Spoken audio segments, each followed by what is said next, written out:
I get a lot of customer emails with people unsure of how to remove the nose bridge or nose piece from the goggles in an easy and safe manner. They're sometimes worried about breaking off the pegs on the back of the lens or somehow just damaging the lens.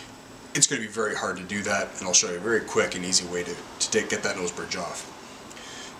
You can hold it in your hands so the lens are pointing up, and just use your thumb to press down on the lens, and off it comes.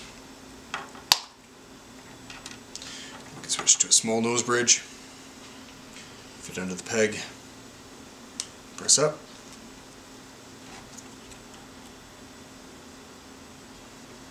and done.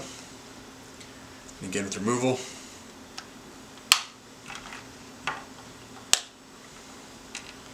put on the lurch.